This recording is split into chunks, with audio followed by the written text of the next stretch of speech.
First of all welcome all of you. My name is Vicky Kumar. आज आपसे हम चर्चा करेंगे इसरो के बारे में। और इसरो का स्थापना जो है 15 अगस्त 1969 को हुआ था। और लगे हाथ थोड़ा पाकिस्तान चलते हैं। पाकिस्तान का जो स्पेस एजेंसी है जिसका नाम सुपार्कू है, उसका स्थापना 16 सितंबर 1961 को हुआ था। जब हमारा देश आज़ाद हुआ तो वो खुद का एक अपना स्पेस एजेंसी बनाया जिसका नाम सुपार्कू है, जो सिंध में पड़ता है। सिंध जो पाकिस्तान में है। जानते हैं अब हाल ही में जो हमारे चेयरमैन हैं वो रिप्लेस कर दिए गए हैं, और क्यों किए गए हैं और कौन बनाया गया है इसके बारे में विशेष चर्चा करेंगे। इसरो का जो चेयरमैन थे जिनका नाम था के सिवन, उनका वर्तमान जो है टेन्योर वो खत्म हो चुका है। एग्जैक्ट में अगर आप पूछिएगा तो उनका टेन्योर जो है 2018 में खत्म हो गया था, लेकिन भारत सरकार उन्हें 3 साल का एक्सटेंशन दिया और उन्हें 14 जनवरी 2021 को उनको रिटायर कर दिया गया।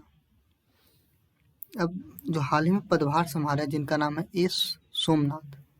अब जानते हैं एस सोमनाथ के बारे में।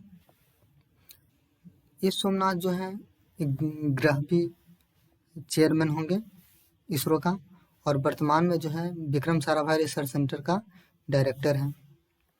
और जानते हैं कि एस सोमनाथ जो है या क्वालिफिकेशन क्या है और वर्तमान में वो कौन से पद पे हैं। एस सोमनाथ, ये हमारे एस सोमनाथ जी रहे हैं। सर एस सोमनाथ ये एक रॉकेट साइंटिस्ट हैं।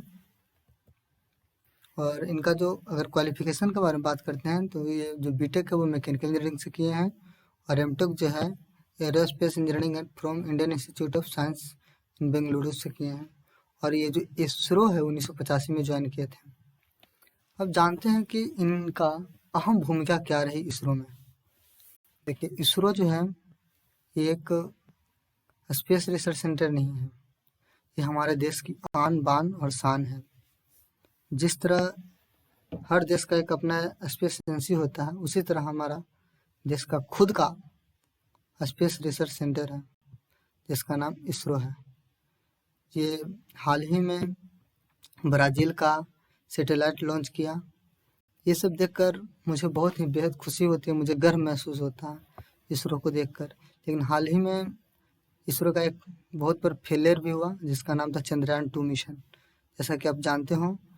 और ये जो मिशन फेलियर होने के बाद हमारे जो के सिवन उस वक्त के चेयरमैन थे वो बहुत ही भावुक हो गए।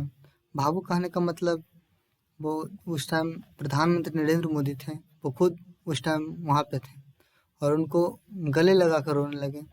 ये हमारे इसरो का एक परिवार है, और ये सब देखकर मुझे खुद भावुक होना पड़ रहा। अब जानते हैं आगे ये जो हमारे एस सोमनाथ जी हैं, इनका अभी तक कौन कौन सा स्पेशल काम दिया गया और वो इन कौन सा चीज़ में स्पेशलिस्ट हैं। पहला देखिए कि एस सोमनाथ जो हैं वो डायनेमिक और कंट्रोल पे इनका बेहद पकड़ है। अब पूछेगा डायनेमिक क्या है। आपको पता होना चाहिए कि इसरो का जो एक्यूरेसी लेवल होता है बहुत ही हाई एक्यूरेसी लेवल का वर्क होता है, और इनमें इन्हें भागीरथ हासिल है। और जानते हैं कि अभी तक इनका कौन कौन सा कार्य किया गया है। अभी तक जहाँ तक मुझे मालूम है इन्हें 2 काम मिला था। फर्स्ट ऑफ ऑल इनको मिला था पीएसएलवी को लॉन्च करने वक्त इनका काम था रॉकेट को इंटीग्रेशन, डिज़ाइन और असेंबलिंग करना। अब पूछेंगे इंटीग्रेशन क्या होता है। इंटीग्रेशन का उसमें कौन सा पार्ट पुर्जा कितना बड़ा कितना और डिज़ाइन तो जानते हैं, और असेंबलिंग पूरा इन स्ट्रक्चर देना। और पीएसएलवी फर्स्ट और सेकंड दोनों इनको फ्लाइट करने में इनका अहम योगदान रहा। और लास्ट जब हमारा पीएसएलवी MK3 लॉन्च हुआ उनके बाद इनको प्रोजेक्ट मैनेजर बना दिया गया। ठीक है, थैंक यू। मिलते हैं नेक्स्ट वीडियो में बहुत ही जल्द।